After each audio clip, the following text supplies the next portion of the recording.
means light. So in the time when I'm helpless, when I'm surrounded by doubts, that is my darkness.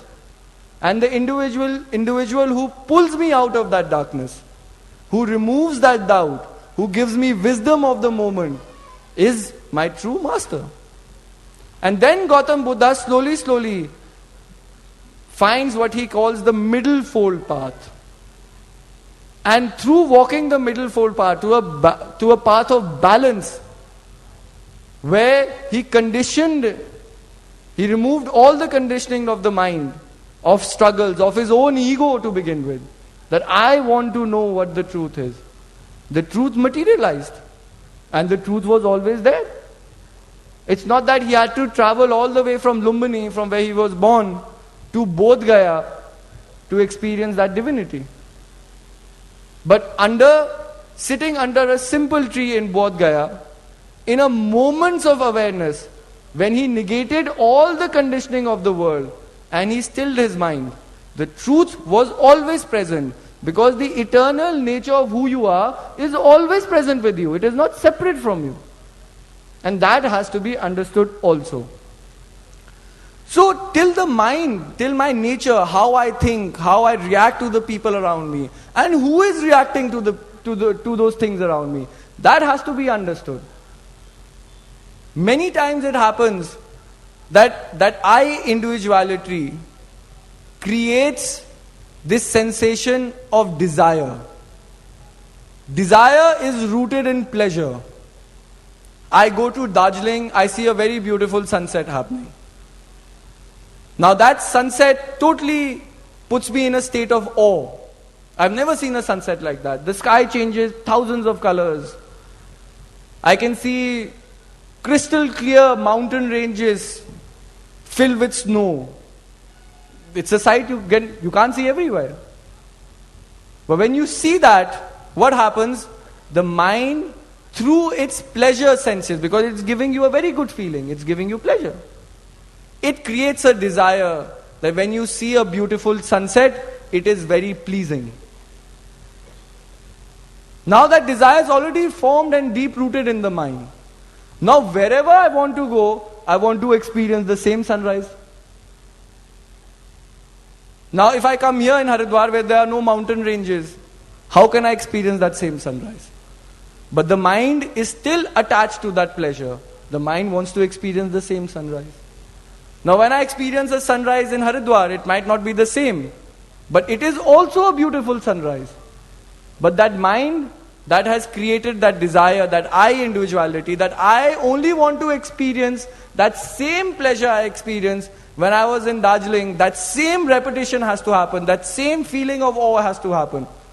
And if I am not experiencing it, if I am not seeing it, then this sunrise is not the same. And that is where I create duality. The mind creates duality.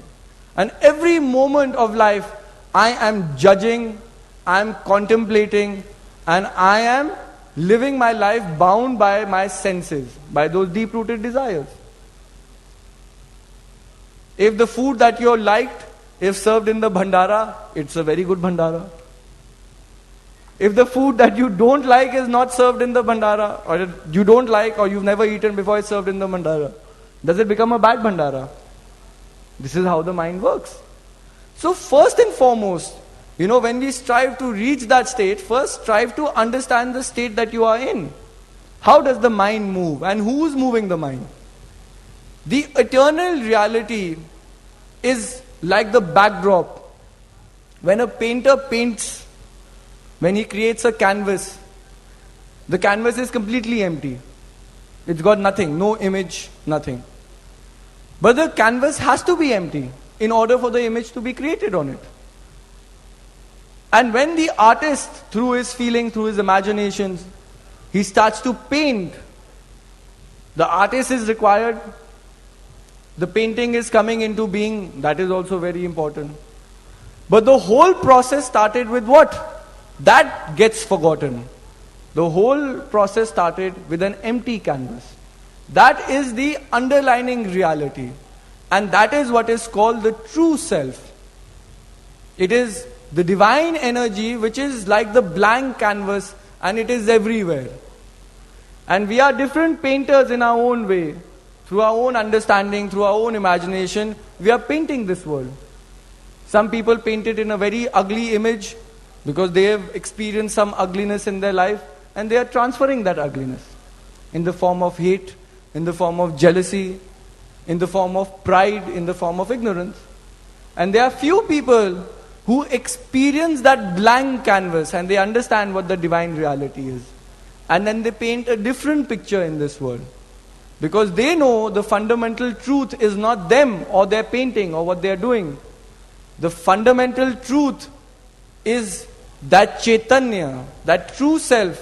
If that was not present, if the true self was not present, then there was no mind, there was no self, there was no observer or the observation happening. So what is making us observe, what is making the mind move, has to be subtly understood. But like I said, if the mind is in a constant state of movement, to understand what is that subtlety becomes very difficult. And we experience that. Many people have received knowledge, many people are going to receive knowledge. The first day you receive knowledge and you sit in meditation, you will begin to understand what I am talking about, the movement of the mind. There was a friend of mine who was telling me how they've invented a yoga clock. So I got very confused. I said, what is this yoga clock?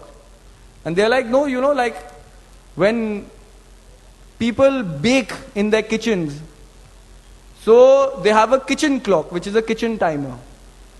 Now you put the cake in and you want to bake it for half an hour, but how do you keep track of each minute is passing? So you put a timer to 30 minutes and you let it go. You can do your other chores, you can watch TV, the timer after half an hour will ring, and what will happen, half an hour has passed. So I said, how does this connect with the yoga clock? He's like, no, because when people sit in meditation, they fix a time how much they want to sit in meditation. So they say, okay, we have 15 minutes today, sit in meditation, so they set the yoga clock for 15 minutes. It's like an alarm clock. It's a timer. But when they set the timer and when they sit in meditation, all that they are thinking about is what? When is the timer going to go off? When is the timer going to go off? When is the 15 minutes going to be up? And the 15 minutes pass away by thinking when are the 15 minutes going to be up. There is no meditation that has happened. This is the movement of the mind. When you sit in meditation, you start thinking about all the unnecessary things that you never thought of before. Even the uncles and aunties you hate, you will think about calling them once. That is the movement of the mind. And it is true. That is what happens. Because it is very difficult to reach that state in an instant. It is not possible. We are conditioned after years and years of experiencing this world. Years and years of living in ignorance. And now we have an opportunity to change that. But that change will also come after years and years of struggle. Because constantly when we are living into this world, the mind is being distracted by it. The mind is pulled in all different directions. People have come here from everywhere, all corners of the world. People from Mauritius can be thinking about South Africa. People from South Africa can be thinking about coming to India next year, at this very moment. People who have come here might be thinking about how they never want to go back. And people who are not here present, all in different parts of the world, will be thinking about this place at this very moment, saying that we want to be there in Haridwar. See how fast the mind is moving, over distances, over time, over gate boundaries. And this movement is constant. We are more used to the movement of the mind. Recently, I took a group of people who had come from abroad, all the premies from abroad, to the Lotus Temple in New Delhi. Many people must have been there. Many people must have gone there a long time ago. But to understand what I'm saying is, you should visit the Lotus Temple once again. Because when you visit the temple, they have a very simple rule. They believe in all faiths, all religion. They seat you in a hall. The moment you enter the hall, you are not allowed to speak a word. There is absolute pin drop silence in that place. Now all your life, you've been searching for silence. That's why we've come to India also. Many people, we are searching. I meet so many travelers. I say, what have you come here for? There to find ourselves. So many people have come here. Now when you are searching for that silence in your life, sit in Lotus Temple and put a stopwatch on. How long can you sit in the Lotus Temple? After 5 minutes, you will start shaking inside. Why? Because you never experienced this silence before. And it unnerves you. What to do when you found what you were looking for? That's also a very big question. And it unnerves us. Why? Because the mind is used to that conflict. Mind is used to be in strife. Mind wants that struggle. That is the constant nature that we've developed. It is not the true nature, but it is the nature that we've developed while living in this world. There's a difference. And that difference has to be understood. And when we try to understand that difference, just by observing the difference, we narrow that difference. That is why in our scriptures, our sages have said, be a witness to yourself. The highest states of meditation is just watching yourself. To have the ability to do that moment to moment. When I'm sitting in meditation, when I've closed my eyes, it's easier to focus on what is happening because there is no distraction. But when I'm working, when my boss is shouting at me, when I'm stuck in a traffic jam, when all these negative things that are happening to me, which are creating this negative flux inside me, can I watch myself then? It is so difficult to do that.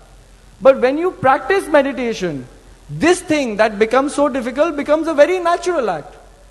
Because you learn to detach from what you have created. That I individuality slowly fades away. And when you do it more and more, what happens? Like when we were innocent, when we were more in touch with our true selves, the world changed us. The world conditioned us. And now we have to uncondition ourselves. So the process happens in reverse. And then you reach a state where your natural self or the natural process through which you were born becomes more prevalent in this world. You have come here, you've seen, so many different aspects of the program. You will also see there are so many people who get very irritated very easily. They sit for 10 minutes cross-legged, suddenly their legs will start moving like this, one leg slowly, then the other leg, then both the legs will stretch, And if those people are saying, I meditate every day, it's little dodgy over there, Because if you meditate every day, then you should also have the habit of sitting in Padmasana very naturally. But if that is not happening, then there is some contradiction. So many people get very restless in a moment if it becomes hot suddenly, Then we are just looking here, looking there, we are not focusing on the experience over here. But there are also people that you will see that no matter what state they are in, they are calm. Whether it's hot, they are not experiencing anything. For us, they are not experiencing anything. They must be experiencing the heat. But they are not reacting to it because they are not attaching themselves, that I individuality, to that moment. Their I individuality is faded away. And the calmness from the state of being neutral to not reacting has settled in. There are so many people over here who come here way before the program starts. There are so many people here who have been sitting here since 6 o'clock in the evening. Some people must have even started more earlier from the ashram, saying that, okay, if we reach early, we'll get the front row seats. So they must have come here at 4 o'clock. Now from 4 o'clock they are sitting here, the program will continue. It might end at 10, 11. And now when I sit in a chair also for 4-5 hours, I start getting restless.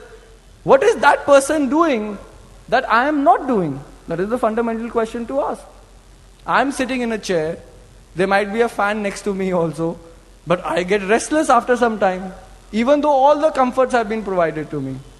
And a person right in front of me who's been sitting here for 7 hours on the ground, he has no fan, no water, but how come he's still sitting peacefully? Because he is not sitting here for his own comfort, he's sitting here for something greater than that. And that is what being knowledgeable is all about, is to understand what is greater than yourself, than the I conditioning that we create. So it is very important to understand how we are conditioned. And that can only happen through the process of meditation. There was a Zen